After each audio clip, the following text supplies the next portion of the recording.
I mean, I've always been interested in nature. Kind of Mother Nature's perfect animal, you know? Seeing Nile crocodiles and being kind of terrified. Welcome to the Nature Talks podcast.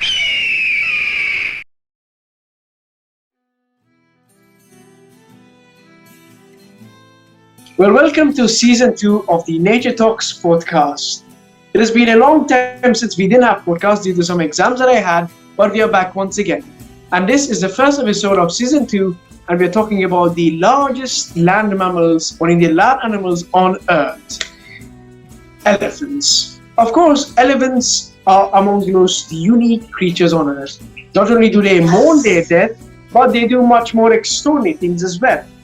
But unfortunately, like many other animals, they too are on the verge of extinction. But what can we do to save them? We are here with Danielle from here, and we'll be talking all about elephants. Danielle, can you please introduce yourself?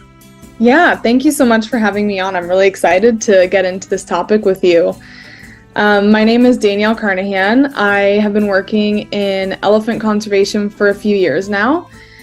I recently, well, not that recently anymore, now that the pandemic happened, in 2019, I finished my master's degree, which was in conservation medicine. So during that degree, I was researching Asian elephants and the psychological impacts that tourism has on Asian elephants. And after that, I started traveling in Asia, doing research, and now the majority of the work that I'm doing is in Nepal, looking at the welfare of bull elephants and how we can improve safety for mahouts that are working with captive bull elephants. So yeah, really excited to get into this topic with you. It's such an intricate one, that's for sure.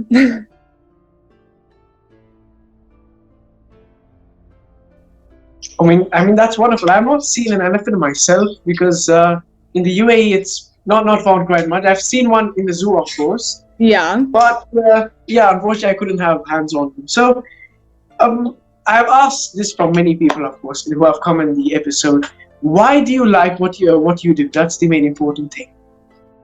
Well, I mean, the obvious answer is that I get to be around elephants all the time, and who wouldn't like that? But, you know, on a deeper level, being able to contribute to something greater and improve the welfare of Asian elephants that are working in tourism is such a great cause. There are so many people around the world doing amazing work with elephants, and I'm so grateful to be among some of those people and be contributing to improving their lives and hopefully changing the tourism industry. And it's how many years you've been working in the field with elephants? The first time I traveled to Asia to do some elephant conservation work was in 2017. And I have been traveling back and forth primarily over the past 2 or 3 years. My work began in Thailand, researching complex post-traumatic stress in captive Thai elephants. And since then, I have shifted over to Nepal and have been more focused on bull elephants in captivity because they just have it so much harder than the female elephants do. They're just so much more difficult to manage. Partially because they go into must, which is when their testosterone levels are heightened, making them a lot more dangerous. And so there's just not a lot of data or research out there right now about bull elephant management in successful settings, especially in settings where you're in unprotected contact. You know, in somewhere like a zoo setting, it's much easier to manage these elephants because you're not standing right next to them. You know, you have a barrier between you. But in places like Nepal, Thailand, India, you're standing right next to these bull elephants, and the death rate among the people working closely with them is way too high because, you know, it's easy for an accident to happen when you're next to such a huge animal. Yeah, of course, wildlife is always unexpected. Absolutely. And since the beginning of Holocene, we have seen that the natural world is interconnected. That's what gave our whole planet stability. So, as a species in Asia, for example, what do you think is the importance of elephants both in the ecosystem and the entire world? Well, first, it's important to note that elephants are keystone species. So if you take them out of their environment, the environment is likely to change in a great way and potentially collapse. So elephants pave trails and migration routes for other species. They are a huge part of seed dispersal in the jungles because, they're eating plants, they're pooping them out, they're spreading seeds all over the jungle, which keeps it lush and healthy for all the other animals. So if you take elephants out of their habitat, it's likely that we'd see a huge ecosystem collapse, and the levels of prey, predator, plant species, all of that would be skewed in a great way if elephants weren't part of the ecosystem. So that's a huge concern, especially, even for public health. You look at the habitat destruction that's been occurring in many parts of Asia and how that's contributed to disease spread, even among humans. I mean, look at something like COVID. When we are taking these animals out of their ecosystems and destroying the habitat, we're making a huge impact on health of the ecosystem, wildlife, and humans alike.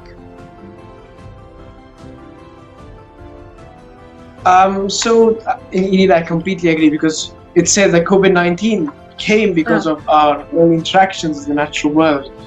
But once again, the main question that happens is that most of us have forgot our connection with nature since we are living in cities. Yeah. So how do you think, as human beings, are we dependent on elephants?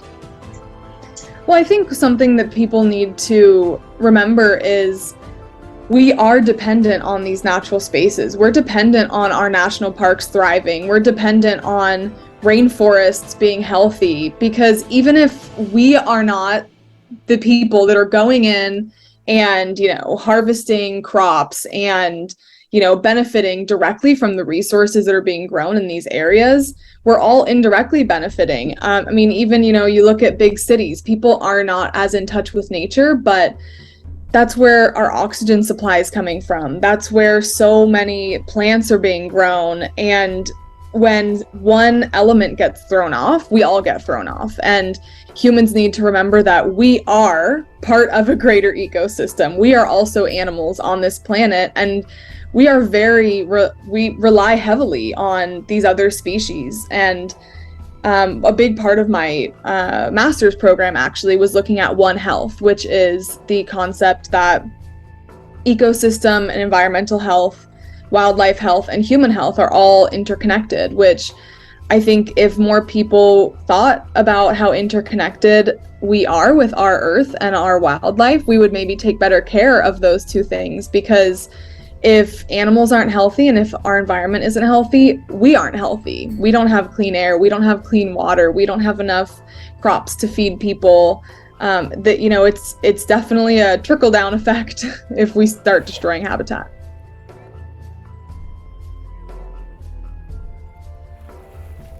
So Daniel, you spoke about your experiences with elephants.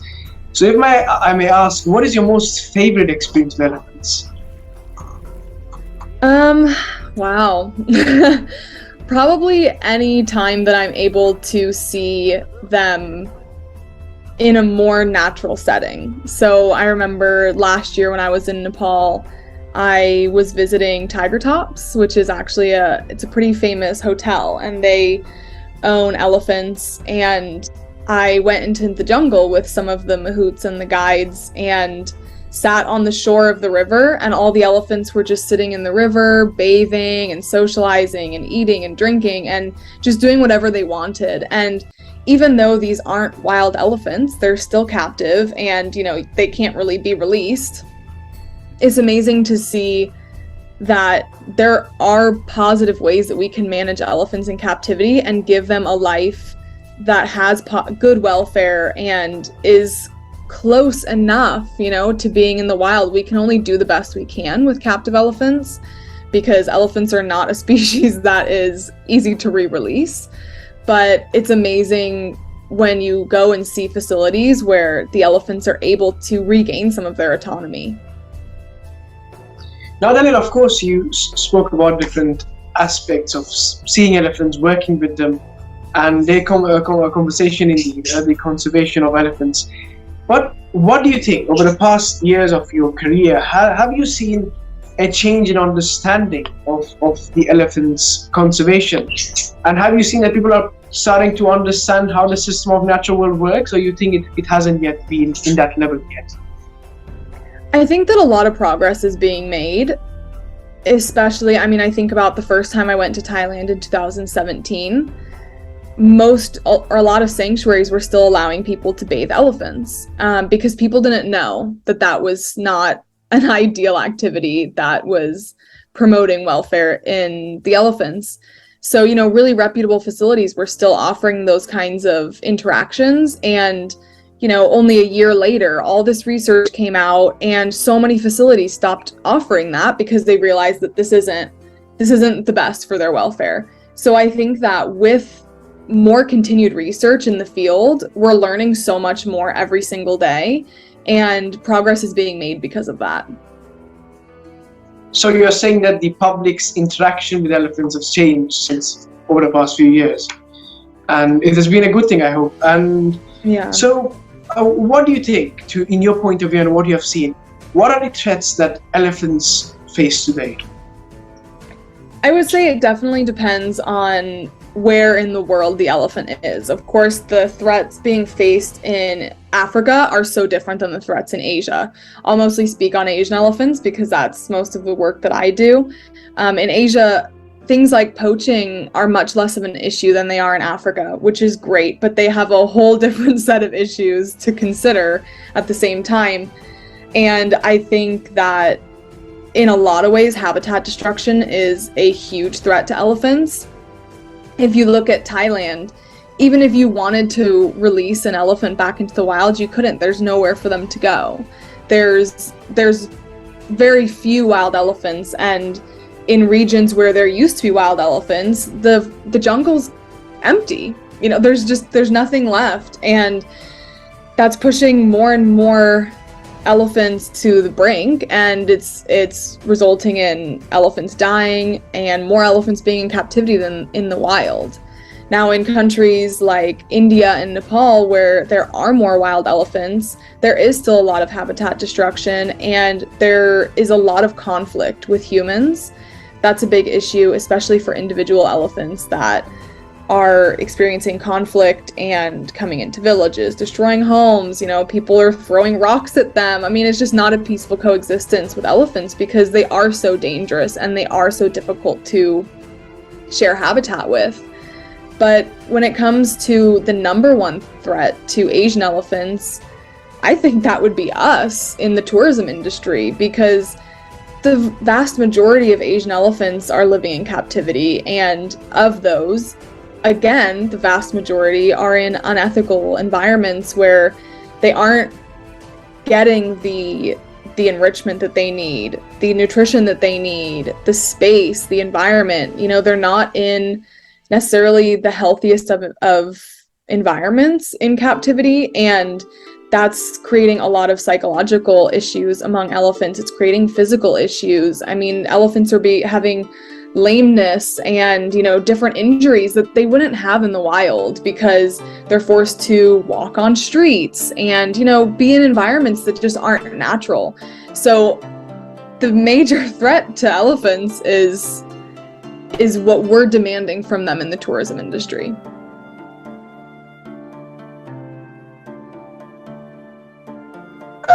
Of course, the tourism industry is a pretty bad disaster for many animals, including dolphins and orcas, for example. Absolutely.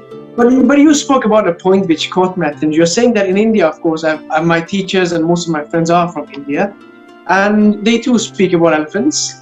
So you're saying that if in a habitat, humans and elephants live together, they cannot be coexistence? Is there a way that we can coexist with elephants? Absolutely, I think that there are ways. I don't know that we're necessarily implementing the correct ways yet. I think that we're learning. There's places in Sri Lanka that are putting up, there's a project putting up orange trees and citrus bushes because they found that helps deter the elephants from coming into villages, which is amazing. And, in many parts of Africa, they're putting up the beehive fences, and that helps deter elephants. in places like Nepal, something like that is less possible because you have sloth bears, and the sloth bears would then come and eat the honey. So then you're introducing different problems into the mix. But I think that there are ways that we could peacefully coexist with them. Unfortunately, in many of the regions where I have been, it's an ongoing struggle, and a lot of that comes down to resources. Conservation does not have nearly the amount of resources that it should.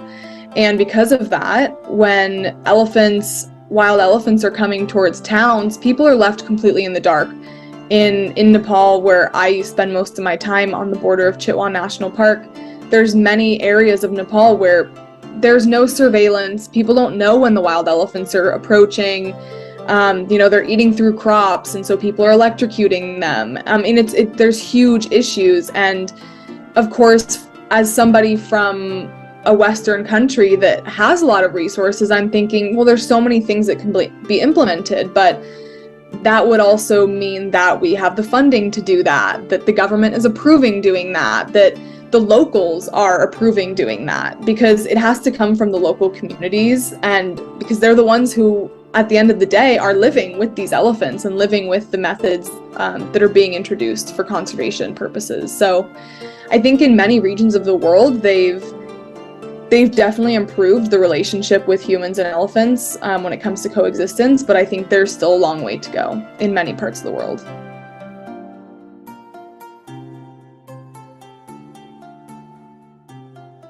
Of course, and we have to, I think of rewilding the planet if we are going to think of introducing species.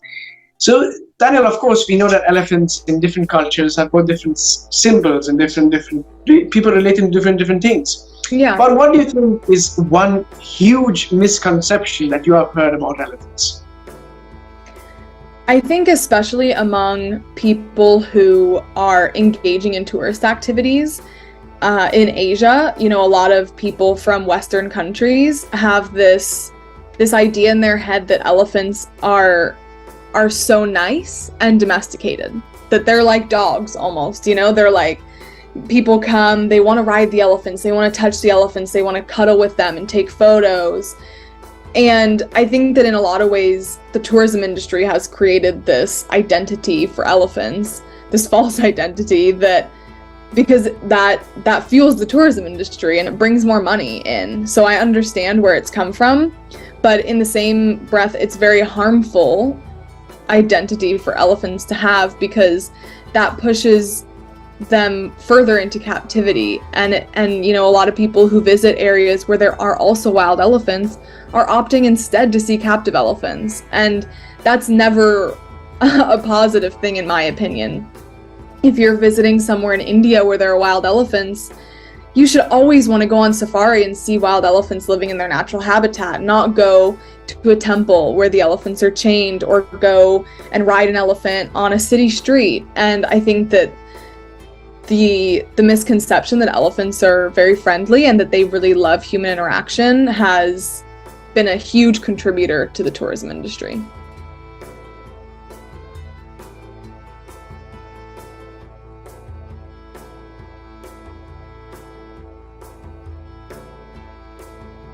Indeed, that's of course one of the biggest contributions. Even in the movies, as you see, people are riding elephants, going in tours of jungles, even in cartoons as well. So the awareness since small age is not there.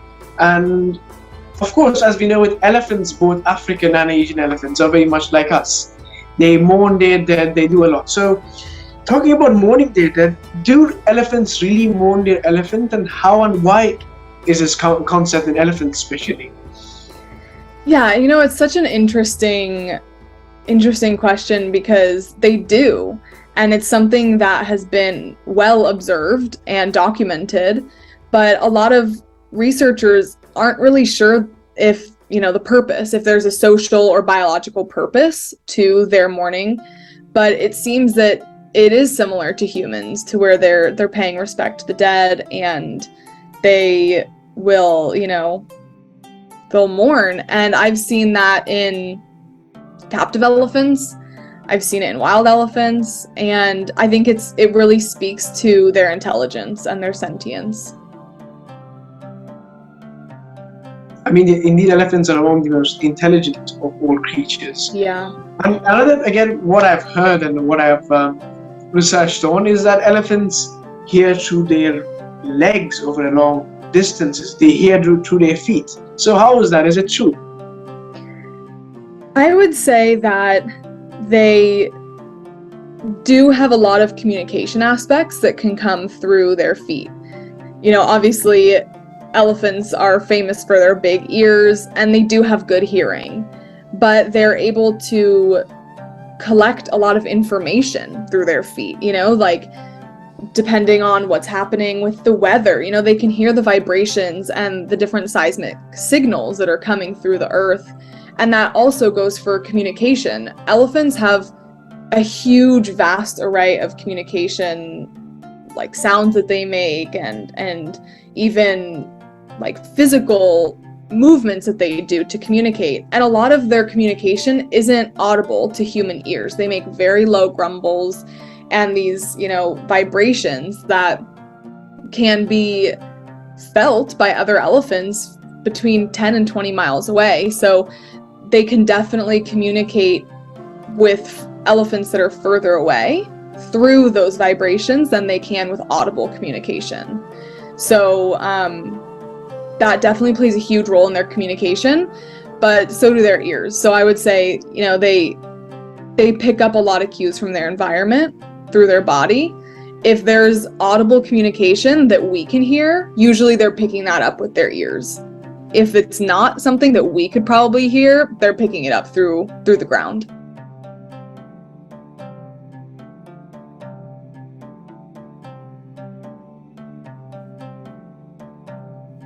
I mean, that's very wonderful indeed. I learned something new just today.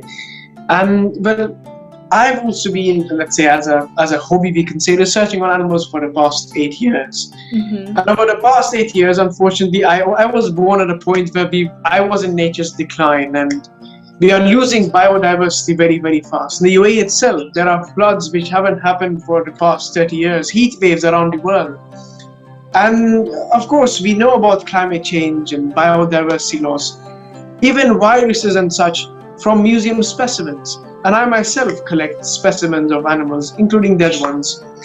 So I believe we're at a point where whether we save the biodiversity of our planet or whether we go extinct with it. So then what do you think can individuals such as me and yourself do to save elephants and all life on Earth? I think for people who aren't directly working in conservation, there are lots of ways that you can passively contribute to conservation, and that is primarily through not actively working against conservation. And that goes for, you know, the kinds of content that you're promoting on social media, the kinds of tourism activities that you're engaging in when you're traveling, the kind of information that you're taking in and disseminating to other people. You know, there's a lot of ways that people can support conservation efforts without having to go out and do conservation work or, you know, even contribute funds to conservation work. Anybody who is opting to go on a safari or go to a sanctuary instead of riding an elephant is contributing to elephant conservation and definitely to elephant welfare. I would say beyond that, like you said, we and everyone younger than us is kind of being born onto an earth that is requiring more, and we need to step up to the plate. Even if we are not actively working in the conservation sector, get involved as much as you can and learn as much as you can about it. Learn about your carbon footprint, learn about, you know, how you can support brands that are planting trees. I mean, there's so many ways nowadays that you can make conscious consumer decisions and realize that all those decisions, they do impact elephants and they impact us and they impact, you know, marine mammals and they impact birds. I mean, everything is so interconnected, and the more positive decisions you make, the more you're contributing to conservation of your favorite species, regardless of what that species is. So then, before we go to the last part of the podcast, what do you? I mean, I want to be a naturalist, but then I don't think until I will reach the age of graduation, any natural world will be left. But at your childhood, was it your dream to become, let's say, an elephant expert, or you had some other animal or a job at mind? For as long as I can remember, I always wanted to be a vet. I always wanted to work with animals, and so I was like, I'm going to be a veterinarian when I grow up. And I think that part of that was that when I was little, I thought that that was the only job you could have to work with animals. And I think that a lot of kids are like that, where they say they want to be a vet because they just want to work with animals. So up until really when I was in college, I still was pursuing getting my DVM and being a vet. And it wasn't until my first trip to Thailand that I saw an elephant sanctuary and understood the impacts of, you know, what we're doing to elephants, and kind of learned a little bit more about conservation. And I was like, oh, okay, this is what I want to be doing. I want to be doing conservation work. I want to be making a global impact. And it just kind of happened that I went to an elephant sanctuary and I fell in love with them, and I've stuck with them all the way. I mean, that's a wonderful sort of start to a career, and I mean, it's indeed wonderful. So the main important thing here is that naturalists, environmentalists, conservationists, everyone working with the natural world are the true heroes of our planet. Because I have seen over the past maybe like 1 month or past few years that people still lack that understanding of the natural world, lack that will to take action. And they still disrespect environmentalists and what they do, and they do not believe that it's the end of times. I mean, people always thought, okay, it's going to be a world war, or it's going to be a virus, or it's going to be a meteorite that'll bring the end of days, but it's a simple climate change and biodiversity loss. Yeah. So that one of the most important part of our podcast is asking guest speakers to give their very top message. So what would be your message to the world and the audience who are listening to this? I always tell people that you need to question what we see as normal. And that could sound very existential, but it's true, because, you know, now we think it's normal to be riding on wild animals. That's not actually normal. We think that's normal because that's the messaging that we've received from the people who are profiting off of those industries. And we think it's normal that every summer is hotter than the last, or that, you know, huge hurricanes are hitting, huge floods, like you said earlier. It's becoming a new normal, but we need to remember that that doesn't make it right. It doesn't make it normal. It doesn't mean that it is okay. And we need to stay grounded and grounded in that memory of this is not how it's supposed to be, and we can make a change. But the people who are seeing these shifts and changes as just a normal course of life are never going to be the people who are able to contribute, because they're never going to think that there is a reason to make change. So even if you hear something and your initial thought is like, oh, well, that's always how it's been, and we're all guilty of it, you know, our first thought in our head, sit and question and do your research and understand why we feel that way, and then help to educate other people and help them expand their mind past what is seen as normal in our abnormal world.